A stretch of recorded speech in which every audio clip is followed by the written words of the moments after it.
அண்ணே, இன்னைக்கு மார்ச் 2, 2026 மத்திய கிழக்கு நாடுகள் ஒரு நெருப்பு வளையத்துக்குள்ள சிக்கி இருக்கு பாஸ். அங்க இருக்கிற 1 கோடி இந்தியர்களோட கதி என்ன? அவங்க குடும்பங்கள் இப்போ எந்த நிலைமையில இருக்காங்க? இந்த ஒரு பெரிய கேள்வியை வச்சுதான் இப்போ டெல்லியில வெளியுறவு அமைச்சகம் விடிய விடிய ஆலோசனையில இருக்காங்க. இந்த மெகா மீட்பு நடவடிக்கை மேட்டரை ஒரு அதிரடி பிராண்டி செய்திகள்ல பாத்துடலாம். பிராண்டி செய்திகள். 1 கோடி இந்தியர்கள் டெல்லியில் அவசர ஆலோசனை. வளைகுடா நாடுகளில் போர் தீவிரம். மீட்பு படைகளை அனுப்புகிறதா இந்தியா? ஹலோ ஹலோ ஹலோ மக்களே, இது உங்கள் லோக்கல் லேக்கா. என்ன பாஸ், ஈரான் மேல அமெரிக்காவும் இஸ்ரேலும் கூட்டா சேர்ந்து தாக்குதல் நடத்தினதுல வான்வழி பாதையே மூடப்பட்டுருச்சு. அங்க இருக்கிற நம்ம 1 கோடி சொந்தங்களை எப்படி மீட்க போறோம்? இதோ அந்த 7 ஜொலிக்கும் அதிரடி தகவல்கள். 1. ஈரான், சவுதி, துபாய், கத்தார்னு வளைகுடா நாடுகள்ல மொத்தம் 1 கோடி இந்தியர்கள் வேலை செய்றாங்க. இப்போ அவங்களோட பாதுகாப்பு தான் இந்தியாவுக்கு பெரிய தலைவலியா இருக்கு பாஸ். 2. வான்வெளி மூடல். போர் காரணமா வான்வெளிகள் மூடப்பட்டதுனால கமர்ஷியல் பிளேன்கள் எதுவுமே ஓடல. ஊருக்கு வரணும்னு நினைச்சாலும் வர முடியாத இக்கட்டான நிலைமையில நம்ம ஆளுங்க இருக்காங்க. 3. Special mission. இப்போ வெளியுறவு அமைச்சகம் ஒரு மெகா பிளான் பண்ணிட்டு இருக்காங்க. தேவைப்பட்டா இந்திய விமானப்படை மற்றும் கப்பல் படைகளை அனுப்பி நம்ம ஆட்களை மீட்கலாமான்னு தீவிர ஆலோசனை நடக்குது.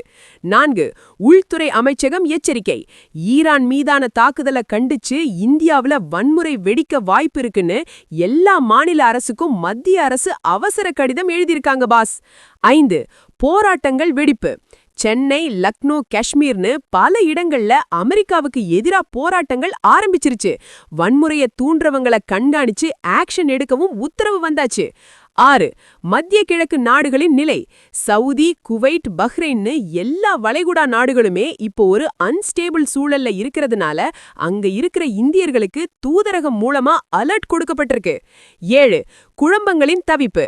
வெளிநாட்டுல இருக்கிற தங்களோட கணவன், மகன், அப்பாவோட நிலையை நினைச்சு இங்க இருக்கிற கோடிக்கணக்கான குடும்பங்கள் இப்போ கண்ணீரோட காத்துட்டு இருக்காங்க பாஸ். பாஸ், ஏன் 1 கோடி இந்தியர்களை மீட்கிறது சாதாரண விஷயம் இல்ல தெரியுமா? ஏற்கனவே உக்ரைன், சூடான் போர்ல நம்ம ஆட்களை மீட்டிருக்கோம். ஆனா 1 கோடி பேரை மீட்கிறதுங்கிறது உலகத்திலேயே நடக்கிற ஒரு மிகப்பெரிய ஆபரேஷனா இருக்கும்.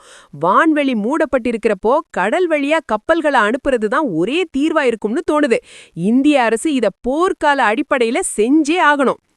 கண்ணா, பணம் சம்பாதிக்க போன இடத்துல உயிய கையில பிடிச்சிட்டு நிக்கிறாங்க நம்ம ஆளுங்க.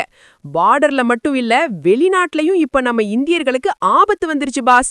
When war breaks borders, only a strong government can save lives, boss. 1 crore இந்தியர்களை இந்தியா எப்படி மீட்க போகுது? மாநில அரசுகள் என்ன மாதிரியான பாதுகாப்பு ஏற்பாடுகள் பண்ண போறாங்க? கமெண்ட் பண்ணுங்க. உலகப் போரின் அடுத்தடுத்த அதிர்ச்சி அப்டேட்டுகளுக்கு தொடர்ந்து இணைந்திருங்கள். ஸ்டே டியூன்ட் வித் பிராண்டி செய்திகள். Stay tuned. உண்மையை லவுடா சொல்வோம், குவிக்கா சொல்வோம். This is Local Lekha signing off. Keep watching. Bye bye.